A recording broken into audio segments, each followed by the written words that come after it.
বুড়িমা আল্লাহর নবীকে চিনে নাও, ডাক দে বলো ওগো বাবা তাড়াতাড়ি আমার পোটলাটা অমুক জায়গায় তুমি আমার পৌঁছে দাও। আল্লাহর নবী আর কিছু বললেন না, বুড়িমার পুটলেখানা মাথায় তুলে নিলেন।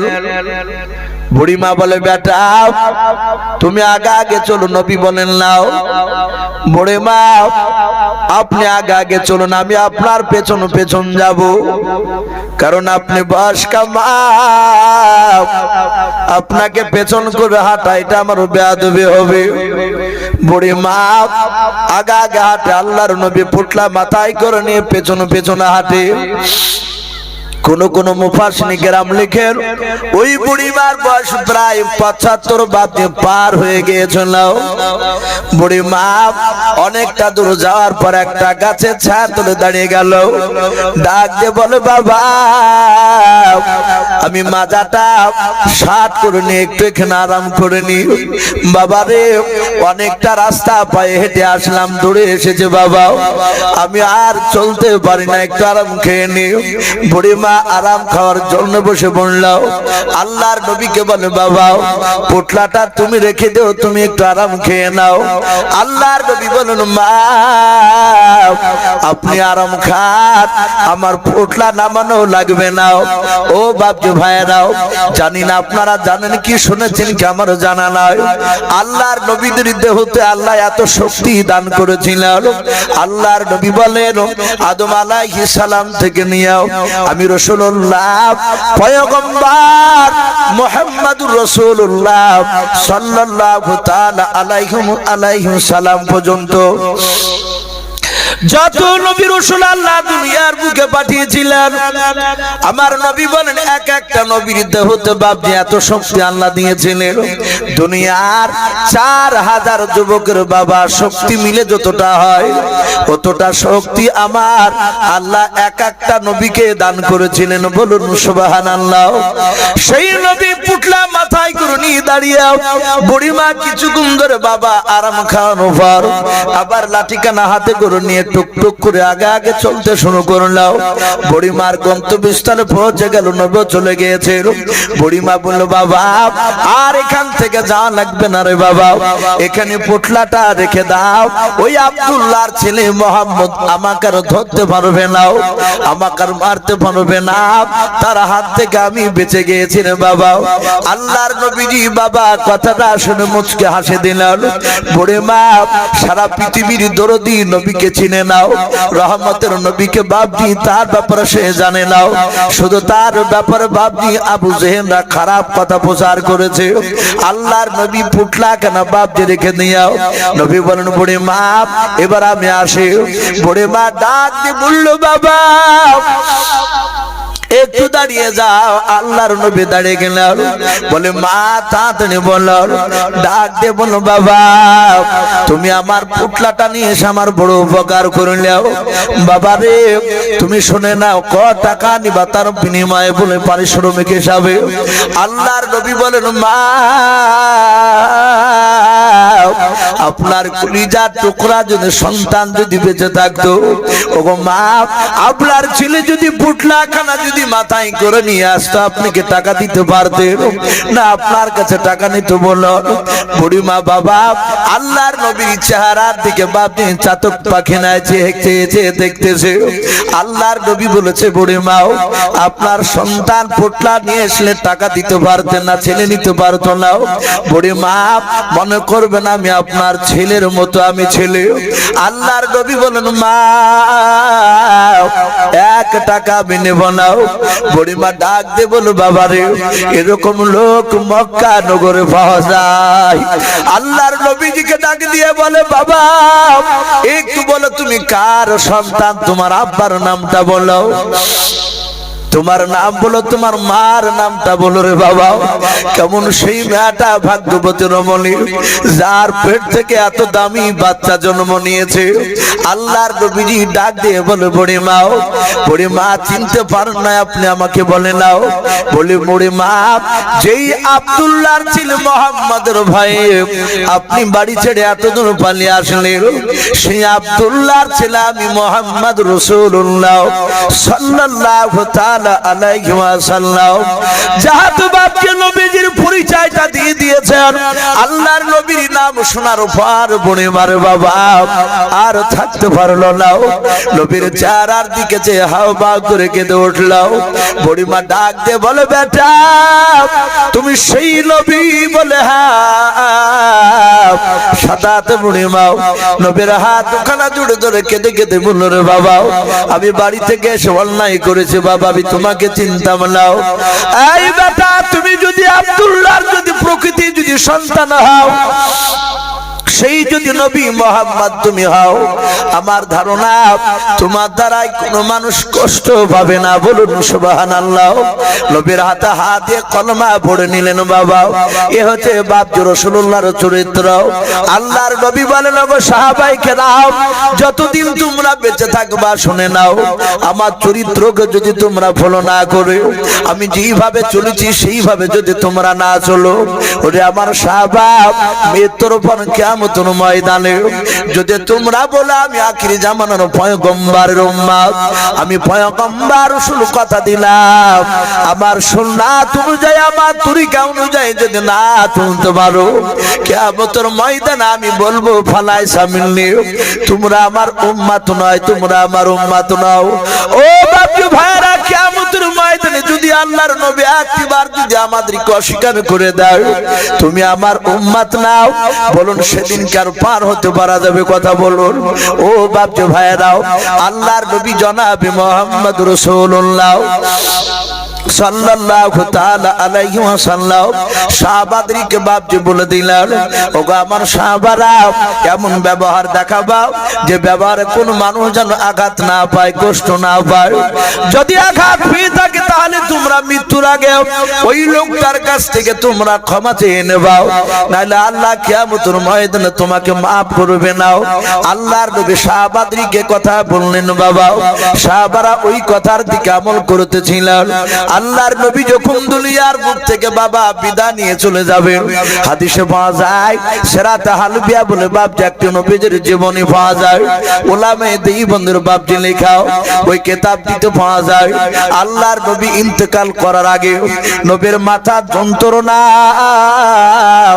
এক নয় দুই দিন নয় 13 দিন ধরে বাপজি যন্ত্রণা ছিল। নবী আমার বিছানাগত বাপজি পড়েছিলেন 13 দিন। আল্লাহর রাসূলের জিন্দেগিতে বাবা নবীর জীবদ্দশায় ইন্তেকাল করার আগে নবী আমার 17 ওয়াক্তের ফরজ নামাজের ইমামতি করতে পারেন না। আল্লাহর নবীজির বন্ধু আবু বকর তিনি ইমাম হয়ে নামাজ পড়িয়েছিলেন। এই আল্লাহর নবী যখন বাবা ইন্তেকাল করবেন তার 3 দিন আগেকার ঘটনা, হাজার হাজার সাহাবায়ে কেরাম বাবা গোটা মক্কার বাইরে থেকে, এক কথায় আরবের বাইরে থেকে বাপজি অনেক মানুষ গিয়েছে। আল্লাহর রাসূল ফাঁকা জায়গায় বাপজি শুয়ে আছে, কয়েক হাজার সাহাবা সবাই তারা এসেছে, আল্লাহর নবীজিকে গোল করে ঘেরাও করে নিয়ে বসে আছে। সাহাবারা তারা বাপজি কান্না করতেছে, জোরে জোরে আওয়াজ দিয়ে কাঁদে না। সবাই বাপজি নবীর দিকে তাকায়, চোখ দিয়ে পানি ঝরে। তারা মনে মনে চিন্তা করেন, আল্লাহ আমার নবী যদি ইন্তেকাল করে যায় তাহলে আমাদের রাহবার কে হবে, দিনের আমাদেরকে কে পরিচালনা করবে? সব সাহাবারা বাপজি বসে বসে কাঁদছিলেন। আল্লাহর নবীজি শুয়ে আছেন, বাবা নবীজি দাঁড়াতে পারে না, মাথার যন্ত্রণা দিন দিন বেড়ে যাচ্ছে।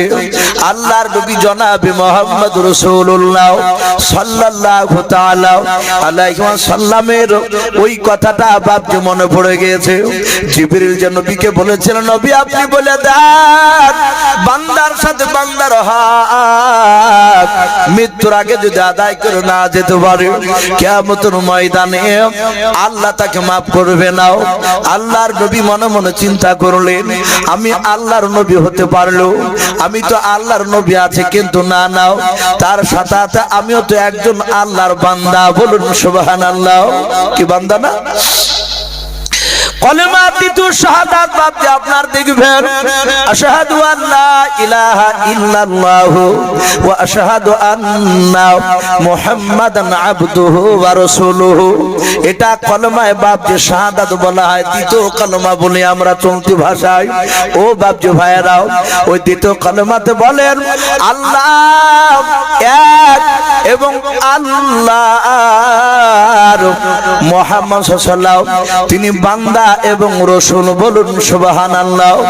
আল্লাহর নবী মনে মনে চিন্তা করলেন, নাও ওই কথাটা হয়তো কিয়ামতের ময়দানে আমাকেও পাকড়াও হতে পারে। আল্লাহর রাসূল ডাক দিয়ে বলেন, ওগো আমার সাহাবায়ে কেরাম, আমার হাত দুখানা ধরে তোমরা আমাকে উঁচু করে বসিয়ে দাও। সাহাবা তারা বাপ যে অনেকে ছিলেন, নবীর বাপ যে দুটো জামাই ওই সময় জিন্দা ছিলেন। ওসমান গনি রাদিয়াল্লাহু তাআলা আনহু তিনি নবীর জামাই, যেনাকে জুন্নুরাইন বলা হতো, দুই নূরের বাপ অধিকারী বলা হতো। দুই নাম্বার হযরতে জিবরিল নাই, হযরতে বাবা আলী রাদিয়াল্লাহু তাআলা আনহু বাপ যে তিনিও নবীর জামাই ছিলেন। ওসমান গনি আর হযরতে আলী রাদিয়াল্লাহু তাআলা আনহু আজমাইন নবীজির দুইখানা হাত বাপ যে ধরলেন। ধরার পর ওসমান গনি বাপ দিয়ে একটু করে উঁচু করে বসানো পর নবীজির পেটের দিকে দিয়ে হাতখানা বাপ যে ভরে দিলেন, পেছনে পিঠটা ঠেলা দিয়ে বাপ যে হাত দিয়ে ধরলেন। বলে নবী গো, আর উঁচু করে বসানো যাবে না। নবী আপনি উঁচু করে বসলে আপনার মাথা যন্ত্রণা বেশি হয়ে যাবে, নবী আপনি কষ্ট পাচ্ছেন। ওগো আল্লাহর নবী এতটুকু উঁচু করেছে, এবার কি বলবেন আপনি বলেন। আল্লাহ রাসূল বাপ দিয়ে হাত দুখানা এইভাবে উঁচু করে ধরলেন।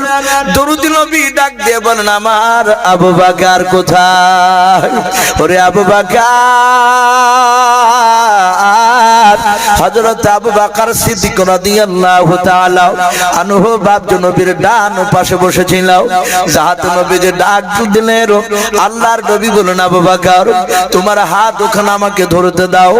আল্লাহর নবী যে হাত ওখানে বাপ যে ধরলেন আবু বকর, তাকে দিয়ে বলেন, নবী গো আমি আপনার সাহাবা আবু বকর, বলুন আপনি আমার কেন হাত ওখানে ধরতে চাইলেন বলেন। আল্লাহর নবী বলেন, ওগো আমার আবু বকর সাহাবা শুনে নাও। ওরে আবু বকর, আমি তোমাকে মক্কা থেকে মদিনায় হিজরতের রাত্রিতে নিয়ে গিয়েছিলাম। শুধু তাই নাই, ও আবু বকর শুনে নাও, আমি অনেক জায়গায় তোমাকে নিয়ে গিয়েছিলাম, তুমি আমার সঙ্গে গিয়েছিলে, আমি তোমাকে অনেক কথা বলেছি আবু বকর। এই আবু বকর, আমি দুনিয়ার বুকে আর বেশি দিন বেঁচে থাকবো না, আমার 63 বছর হতে চলল রে আবু বকর। শুনে নাও, হাজার হাজার সাহাবার সামনে আমি পয়গম্বর রাসূল, আমি বলছি আবু বকর, আমার হাতের দ্বারায়, আমার জবানের দ্বারায়, আমার পায়ের দ্বারায় যদি তুমি ব্যথা পেয়ে থাকো আবু বকর শুনে নাও, যদি আঘাত পেয়ে থাকো ও আবু বকর, তুমি হাজার হাজার সাহাবার সামনে হয় তুমি ক্ষমা করে দাও, নতুবা তার প্রতিশোধ বদলা নিয়ে নাও। বলুন সুবহানাল্লাহ। ভাবতে পারে সারা পৃথিবীর শ্রেষ্ঠ নবী, যে নবী বাপজি দুনিয়ার বুকে যতবার হাসতে, আমার নবীর মর্যাদা এত বাড়ি দিয়েছিলেন আল্লাহ। নবী আমার যতবার হাসতেন দুনিয়ায়, ততবার নবীর সম্মানার্থে জান্নাতের মর্যাদাকে আল্লাহ বৃদ্ধি করে দিতেন। বলুন সুবহানাল্লাহ। শুধু তাই নয়, শামাইলে তিরমিজি শরীফে পাওয়া যায়, নবী যে রাস্তা দিয়ে একবার হাঁটতেন, ওই রাস্তায় আর 14 দিন ধরে না হাঁটলে যে কোনো মানুষ তারা বুঝতে পারতো যে এই রাস্তায় রাসূলুল্লাহ হেঁটেছিলেন। 14 দিন ধরে খুশবু পাওয়া যেত। সেই নবী, যেই নবীর বাপ দিয়ে গুনাহ নাই। আপনাদের আকীদা বিশ্বাস এরকম যে নবীদের গুনাহ আছে? কোন নবী রাসূলের বাপ দিয়ে গুনাহ নেই। নবীরা নিষ্পাপ, মাসুম, বেগুনাহ। কারো যদি আকীদা থাকে যে নবীরা গুনাহ করেছে, এরকম কারো বিশ্বাস থাকলে তার ঈমানটাই নষ্ট হয়ে গেছে। নবীরা গুনাহ করে না। অথচ হযরত আয়েশা সিদ্দিকা রাদিয়াল্লাহু তাআলা আনহা তিনি বলে, আমি রাসূলুল্লাহর মুখ থেকে শুনেছি নবীর ডান দিকের বাম দিকের সামনের পেছন দিকের চারিদিকের গুনাহ মাফ, অথচ সেই নবী হযরত আবু বকরের কাছে ক্ষমা চায়। আবু বকর আমার 63 বছর হতে চললো। এই আবু বকর শুনে নাও, আমি তোমাদের নবী হলে আমিও তো তোমাদের মতোই মানুষ। কি নবী আমাদের মতো মানুষ ছিল না? কথা বলো। এই কথাটা বললো বাপজি এক শ্রেণীর মানুষের আবার গা জ্বলছে। এটাকে ঘুরিয়ে পেঁচিয়ে বাপজি মানুষের কাছে খারাপ ধারণা তৈরি করা যায়। যে বলে দেখো ইউসুফ মাওলানা বলে যে নবী নাকি আমাদের মতোই ছিল। বাপজি আমরা এরকম বলি না যে নবী গরুর মতো ছিল, ছাগলের মতো ছিল দেখতে। এরকম শুনেছেন কোন ওলামে দেবদের মুখে? আমরা বলি নাই, নবী আমাদের মতোই ছিল, এটা সত্য। তাহলে নবীর মর্যাদার আমাদের মর্যাদা কোনদিন এক বলি ভাই? কথা বলে এক বলি নাই।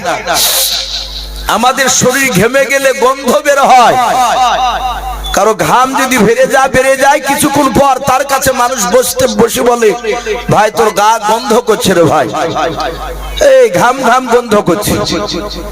আর আমার বিশ্ব নবী ঘেমে গেলে নবীর ঘাম থেকে মুশকে আম্বার ছুটতো। বলুন সুবহানাল্লাহ। আমার বিশ্ব নবী ঘামগুলো ঝরলে মুক্তার দানা হার মানতো। নবীর মর্যাদাকে বাপজি আমরা ক্ষুণ্ণ করি নাই। নবী সারা পৃথিবীর মধ্যে শ্রেষ্ঠ। যে নবী আমার মক্কাতে দাঁড়িয়ে চাঁদের দিকে ইশারা করে চাঁদকে দুটুকরো করে দিয়েছিলেন, সেই নবীকে আমাদের সঙ্গে বাপজি তুলনা করি না। হ্যাঁ, কিন্তু বাহ্যিক নবী আমাদের মতোই ছিলেন দেখতে।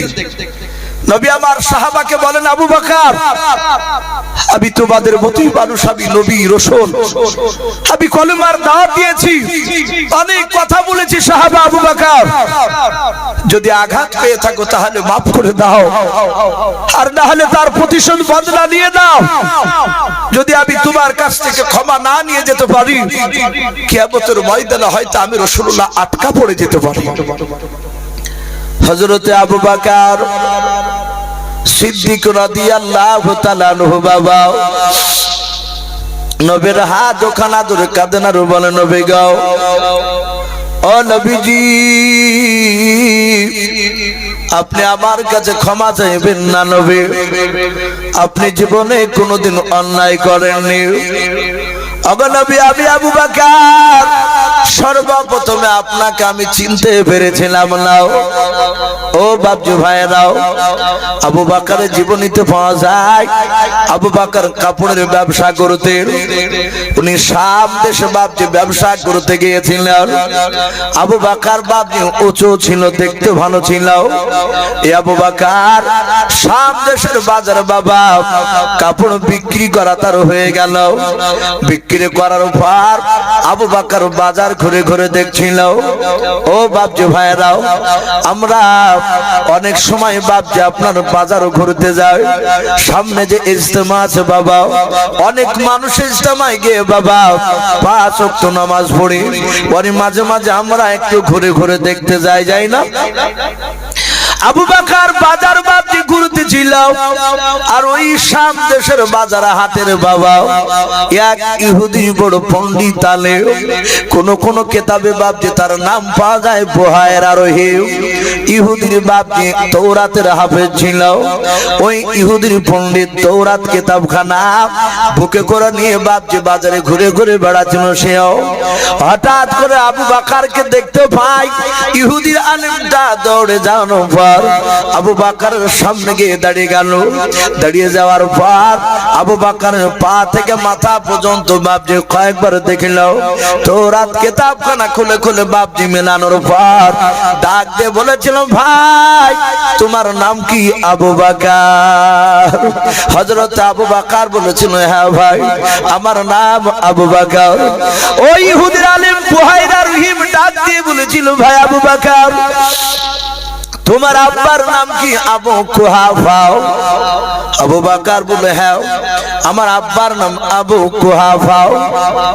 ডাক দিয়ে বলল ভাই একটু দয়া করে আবু বকর তোমার পেছন দিককার পিঠের জামাটা একটু তুমি ওঠাও। আবু বকর বলে ভাই আমি তোমাকে চিনি নাও, তোমার বাড়ি কোথায়? ইহুদির আলেম বলে আমার বাড়ি হচ্ছে ইয়াসরিব দেশে, যেটাকে আমরা মদিনা বলে বাপজে জানি। ওই ইয়াসরিব দেশে আমার বাড়ি, আমি এখানে এসেছিলাম। বলে ভাই তুমি আমার নাম আবু বকর তা কেমন করে জানলে? আমার আব্বার নাম আবু কুহাফা তা তুমি কেমন করে জানলে বলো? ডাক দিয়ে বলে ভাই এই তওরাত কিতাবে পেয়েছি রে ভাই, আখিরি জামানার একজন নবী আসবে, সেই নবীর নাম হবে হযরত মুহাম্মদ রাসূলুল্লাহ সাল্লাল্লাহু তাআলা আলাইহি ওয়াসাল্লাম। আর ওই নবীজির জানের বন্ধু একজন হবে, তিনার নাম হবে আবু বকর, ওনার আব্বার নাম হবে আবু কুহাফা। ভাই রে এই কিতাবের সঙ্গে তোমার চেহারার সঙ্গে মিল পাওয়া যাচ্ছে। ওরে ভাই একটু জামাটা উঠিয়ে দেখাও, যদি তোমার পিঠে কালো রঙের যদি দাগ থাকে শুনে নাও ভাই আবু বকর সারা পৃথিবীর মানুষ যদি একদিকে হয়ে যায় শুনে নাও তারা সবাই মিলে একদিকে হওয়ার পর তোমার সাথে আর মুহাম্মদ সাল্লাল্লাহু আলাইহি ওয়াসাল্লামের সঙ্গে কেউ বন্ধুত্ব কাটাতে পারবে না। বলুন সুবহানাল্লাহ। ও বাপজি ভাইরা আল্লাহ রাসূলকে বাপজি আবু বকর এত ভালোবাসতেন বাবা, আল্লাহর নবীজিকে বাপজি চিনার পর আবু বকর নবী ছাড়া বাপজি থাকতে পারতেন না, আল্লাহর নবীর কাছ থেকে বাপজি যেত না। নবী বলতেন আবু বকর তুমি বাড়ি চলে যাও, তোমার বাড়িতে সংসার আছে। আবু বকর নবীর কাছে কাঁদেন আর বলে নবী আপনার দরবারে থাকলে আসলে আর আমাকে বাড়ি দিকে যেতে মন চাই না। ও বাপজি ভাইরাও আল্লাহর নবীর বন্ধু আবু বকর এত ভালোবেসেছিলেন বাবা, কিতাবে পাওয়া যায় আল্লাহর নবীর বাপজি বন্ধু আবু বকর নবীর কাছে নাই, নবী সেই সময় মদিনাতে যায় নাই, মক্কা নগরে বাপজি আপনার ছিলেন। মক্কা নগরে মসজিদে আমার বিশ্ব নবী বাপজি নামাজের অবস্থায় দাঁড়িয়ে আছে, আল্লাহর নবীজি তাহার ইমামতিতে নামাজে দাঁড়িয়েছে।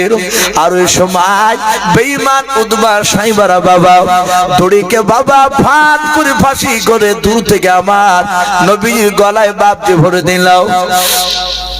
উদবা সাইবার কয়েকজন বাপজি বেঈমান লোক বন্ধুরা দুই দিক থেকে বাপজি নবীর গলায় দড়িখানে ভরে দিয়াও টান মারতে লাগলো। আল্লাহর নবীজির বাপজি জিভটা একটু লম্বা হলো, চোখগুলো মোটা মোটা হয়ে যাচ্ছে, দমটা যেহেতু বন্ধ হয়ে আসে। হযরত আবু বকর না একটা বাচ্চা ছেলে দৌড়ে গিয়ে বলেছিল ওগো আবু বকর তোমার বন্ধুকে মারতেছে। বলো কোথায়? বলো অমুক মসজিদে মারতেছে।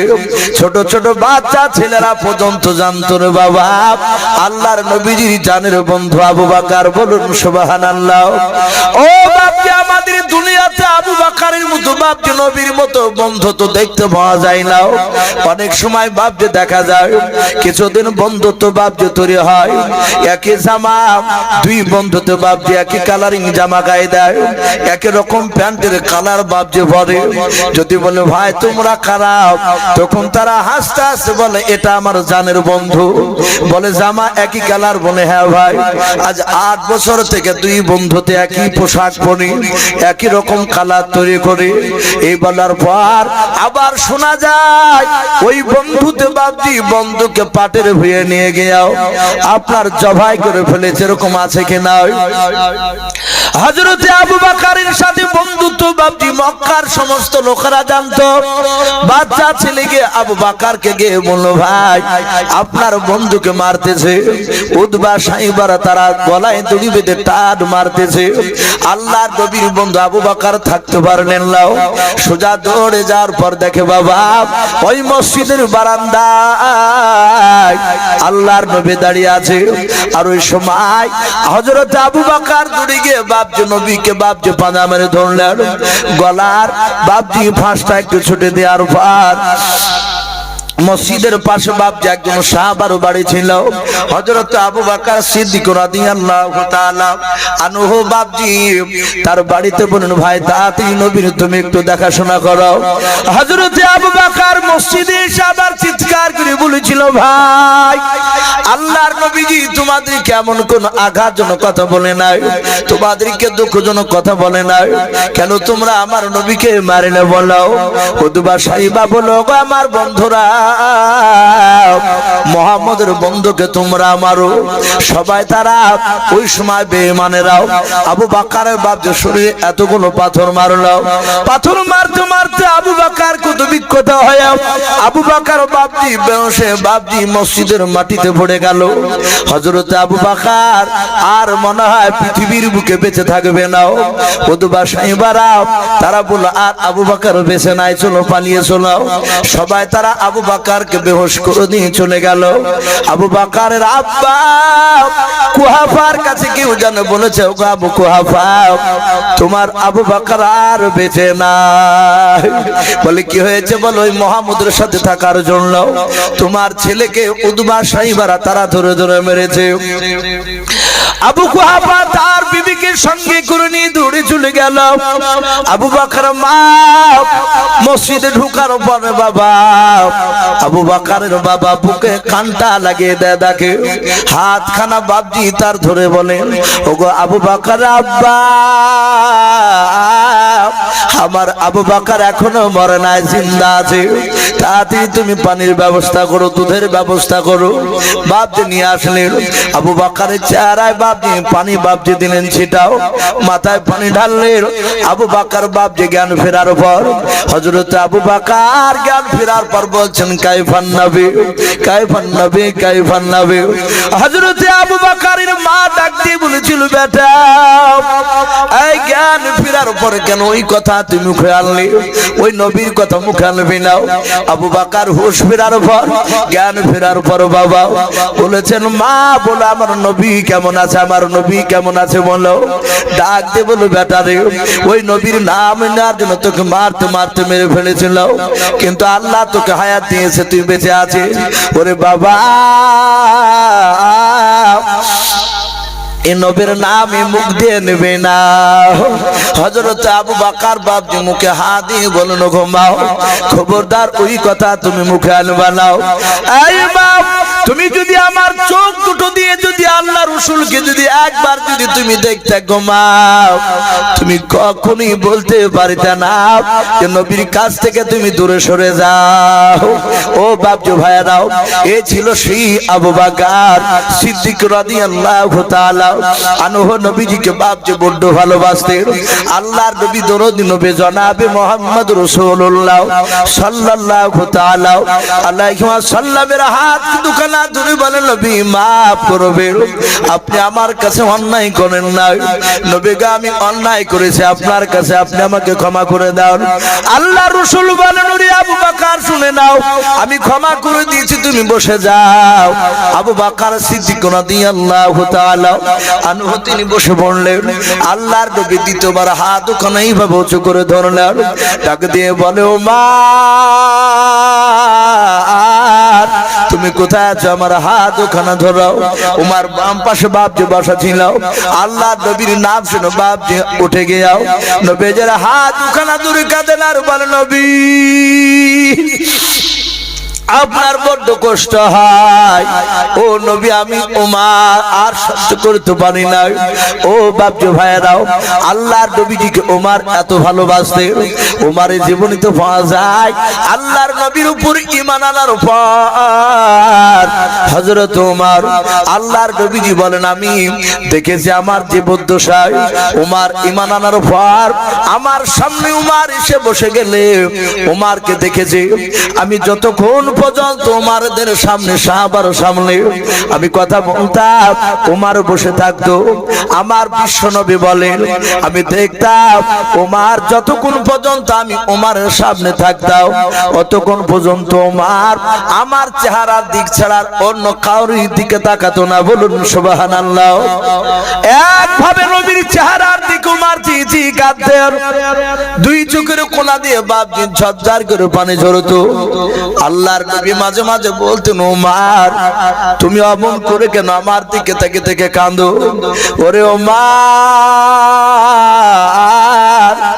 কয়েক ঘন্টা ধরে তোমার সামনে বসে আছে, অনেকগুলো সাহাবা বসে আছে, তারা এদিক ওদিক তাকায়, কিন্তু ওমর রে আমি তোমার রসুল আমি লক্ষ্য করি তোমাকে দেখতে পাই, তুমি আমার চেহারার দিক ছাড়া অন্য দিকে তাকাও না, আর তোমার চোখ দিয়ে কোনো পানি ঝরে বলো।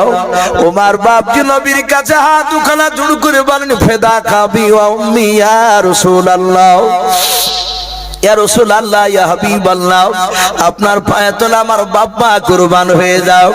ও নবীজি আমি আপনার উপর ঈমান আনার পর নবী গো আমি মনে মনে চিন্তা করি চোখ নিয়ে এত বড় নামি দামি নবীকে চিনতে পেরেছিলাম না।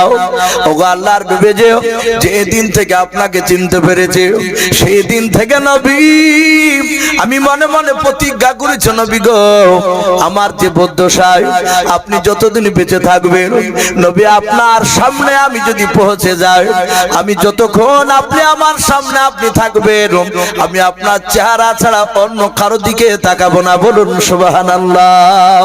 সেই নবীজি ডাক দিয়ে বলেন ওরে আমার উমর আমার হাতের দ্বারাই পায়ের দ্বারাই জবানের দ্বারাই তুমি যদি আঘাত পেয়ে থাকো ওরে উমর আজ হয় ক্ষমা করে দাও, নতুবা তুমি হাজার হাজার মানুষের সামনে তার বদলা প্রতিশোধ তুমি নিয়ে নাও। হযরত উমর নবীর হাত দুখানা ছেড়ে দিয়ে বাবা নবীর পা দুখানা বাপ যে জুড়ে ধরলেন। উমর কাঁদে না আর বলে নবী গো আপনি আমার কিছু ক্ষমা চেয়ে আমাকে লজ্জা দিবেন না। ও নবী যে আপনি কোনোদিন অন্যায় করেন নাই নবী, আমি চরম বেয়াদবি ছিলাম নবী, সেই দিনকে আপনাকে চিনতে পেরেছিলাম না, যেই দিনকা ও নবী আমি উলঙ্গা তলোয়ার নিয়ে দৌড়ে চলে গিয়েছিলাম। নবী আপনার মাথা কাটতে গিয়েছিলাম,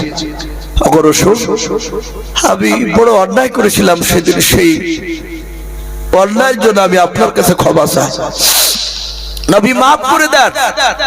আল্লাহ রাসূল বললেন হে আমার ওমর শুনে না আমি দুনিয়ার বুকে বদলা নিতে আসি নাই। বলুন সুবহানাল্লাহ।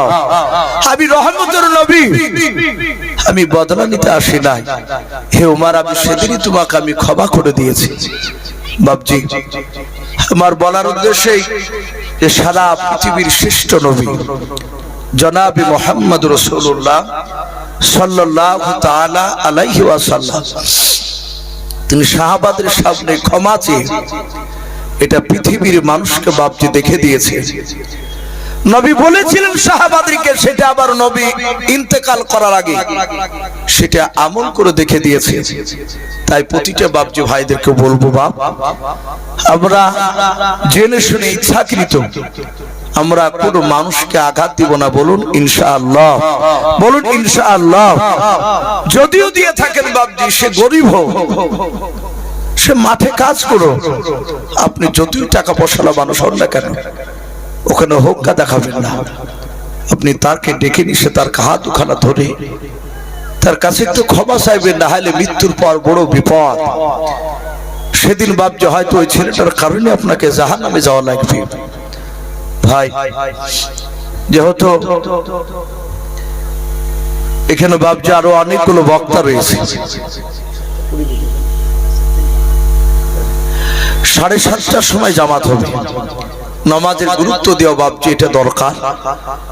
অনেক জায়গায় নামাজ হলে বাপজি অনেক মানুষ পালিয়ে যায়, কারো হয়তো ইমার্জেন্সি কোনো জায়গায় যাওয়ার দরকার হলে প্রয়োজন সে যেতে পারে, কিন্তু বাদ বাকি যে নামাজের ভয়ে পালিয়ে যায় বাপজি এটা অন্যায়। জানতে হবে যে বাপজি আমরা রাসূলের প্রকৃত উম্মত হতে পারিনি। আমরা ইনশাআল্লাহ প্রতিটা বাপজি ভাই যারা এসেছি, জালসা যারা এসেছেন কমসে কম তাদের শরীর পাক আছে ইনশাআল্লাহ। প্যান্টগুলো বাপজি পাক আছে। অনেক সময় বলে যে ভাই প্যান্ট ঠিক নাই, কাপড় ঠিক নাই, নামাজ পড়ার জন্য ডাকলে আসতে চাই না। আর জালসায় যখন এসেছে নিশ্চয় ওগুলো ঠিক আছে। ভাই একটু কষ্ট করে অজু করে আমরা ইনশাআল্লাহ এই জালসার মাহফিলে বাপজি এখানেও মনে হয় জামাত হতে পারে, মসজিদে জামাত হবে। মসজিদ যেহেতু মাশাআল্লাহ অনেকটা বড় মসজিদ আপনাদের, সেখানে ইনশাআল্লাহ 7:30টায় জামাত হবে। জামাতের পরই বাপজি আবার বিজ্ঞাপিত বক্তা বাপজি তারা এসে আলোচনা রাখবে। আমি প্রতিটা বাপজি ভাইকে বলবো আমরা সকলেই রসুলের সুন্নাত অনুযায়ী চলবো, বলুন ইনশাআল্লাহ। ভাই যাদের বাপ বেঁচে আছে, মা বেঁচে আছে, তাদের আমরা খিদমত করব, বলুন ইনশাআল্লাহ। যাদের বাপ মা বেঁচে নাই আমরা, তারা তো বাপজি তারা হতভাগা। বাপ মা যাদের মরে গিয়েছে বাপজি আমরা মাঝে মাঝে বাপ মার কবরটা জিয়ারত করতে যাব, রোজ না, মাঝে মাঝে। কবরে গেলে, কবরের কাছে গেলে ইমানটা বাপজি পাকা হয়, মজবুত হয়, দিলটা নরম হয়। আর পাড়ার প্রতিবেশীর সঙ্গে আমরা ভালো ব্যবহার দেখাবো, বলুন ইনশাআল্লাহ। আল্লাহ রাব্বুল আলামিন আমাদের সকলকে কোরআন এবং সুন্নাত অনুযায়ী আমল করার তৌফিক দান করুন, বলুন আল্লাহুম্মা আমিন, আল্লাহুম্মা আমিন। ভাই বেশ কিছু কথা আলোচনা করেছি, বলার মধ্যে ভাষার মধ্যে যদি ভুল হয়ে যায় সকলে ছোট ভাই কিংবা ছোট ছেলে সব ক্ষমা করবে, এই বলে আমার বক্তব্য শেষ করলাম। ওয়া আখিরি দাওয়ানা আনিল হামদুলিল্লাহি রাব্বিল আলামিন। আসসালামু আলাইকুম ওয়া রাহমাতুল্লাহি ওয়া বারাকাতুহু। আলহামদুলিল্লাহ।